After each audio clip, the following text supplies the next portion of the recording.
एक दिन गुरु नानक देव जी एक नगर में गए और एक माता के घर में बैठ गए। उसी नगर में एक फकीर रहता था। जिस दिन चंद्रमा चढ़ता था उस दिन उसके घर बहुत सारे लोग जाते थे। लोग विभिन्न प्रकार की भेंटबाजों के साथ लेकर आते थे। फकीर के घर पर एक खास मेला लगता था। अगर कोई पूछता कि आज क्या है तो उत्तर मिलता कि इस घर में शहू ने आना है, और फकीर कहता था कि मेरे घर में कोई ना आए, और घर में फूलों की शैया बना रखता था और इत्र गुलाब आदि छिड़कता था। उस रोज फकीर किसी को अपना मुख नहीं दिखाता था और न ही किसी का मुख देखता था। वह घर के अंदर ही सारी रात बैठा रहता था और बुर्का पहनकर अपने को स्त्री समझता था। ये बातें जनता में होती थीं। उधर उस घर में गुरु नानक देव जी विराजमान थे। उस माता ने स्वच्छ भोजन तैयार करके गुरुजी के आगे रखकर प्रार्थना की, हे महाराज, इस रूखी सूखी रोटी को ग्रहण करें। तब गुरुजी ने कहा, भोजन तो हम पा लेंगे, परंतु यह नगर में शोर किस बात का है? तब उस माता ने कहा, हे महाराज, इस नगर में एक फकीर रहता है। वह कहता है कि शुक्ल पक्ष की दूज को घर में शहू आता है।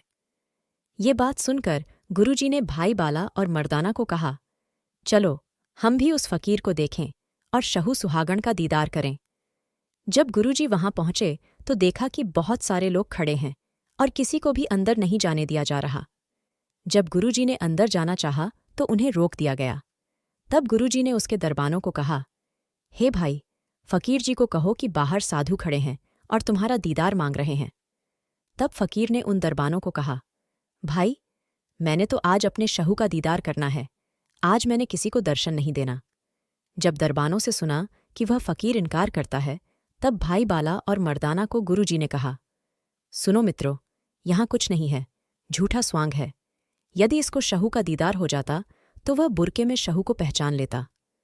तब गुरुजी वहां से उठकर एक पहाड़ी पर का बैठे। तब उधर जनता में दैव योग से लड़ाई होने लगी। कोई झंडा उतार कर ले गया तो कोई नगारे उठाकर भाग गया। अनेकों को बहुत छोटे आई खून की होली खेली गई। उस फकीर का मेला नष्ट हो गया। अब उस फकीर की चारों ओर निंदा होने लगी। महिमा पलों में घट गई। सारी दुनिया उस फकीर को झूठा कहने लगी। 1 महीने के बाद गुरुजी उसी माता के घर आए और पूछने लगे, हे माता, आज भी चांद की पहली है, उस फकीर के यहां आज मेला नहीं लगा? माता ने कहा, हे महाराज, उस फकीर का सब नाटक बिल्कुल झूठा निकला। एक दिन गुरुजी शहर के बाहर गए, तब एक लंगड़ा आदमी नगर के बाहर इधर उधर मांगता मिला। वह गुरुजी को देखते ही चरणों में आ गिरा। गुरुजी ने उसे कृपा दृष्टि से देखा तो उसके सभी अंग ठीक हो गए। उसने गुरुजी की स्तुति की। गुरुजी ने उसे कहा, हे मित्र, यदि तुम्हें कोई पूछे कि तुम्हारे हाथ पैर किसने ठीक किए हैं तो तुमने कहना कि मेरे हाथ पैर ठीक करने वाला वही शहू सुहागण जी है। जब भी उससे पूछा जाता तो वह शहू सुहागण का नाम लेता था। चलता चलता वह शहू सुहागण को जा मिला। शहू सुहागण के पूछने पर उसने कहा कि मेरे हाथ पैर शहू सुहागण फकीर ने ठीक किए हैं। शहू सुहागण ने कहा, हे भाई, वह कहाँ है? उसने कहा, वह तो एक माता के घर में रह रहे हैं। तब वह झूठा फकीर उस पिंगले के साथ गुरुजी के पास आया तो देखते ही चरणों पर गिर पड़ा और बेनती करने लगा, हे महाराज, आप मुझे माफ कर दो, मैं भूला हुआ था, मुझे माफ करो। सत्य तो ये है कि मैंने आपको पहचाना नहीं था। गुरुजी ने कहा, हे मित्र, प्रत्येक बुरके में उस शहू को जानकर और सभी को दीदार देना लेना अच्छा है।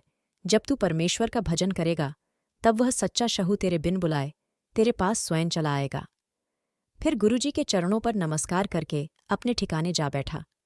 उधर वह पिंगला शहू सुहागण का प्रचार कर रहा था। तब उसका उजड़ा मेला फिर से लगने लगा। शहू सुहागण फकीर गुरुजी का शिष्य बनकर नाम जपने लगा। गुरुजी ने वहां एक सलोक उच्चारण किया।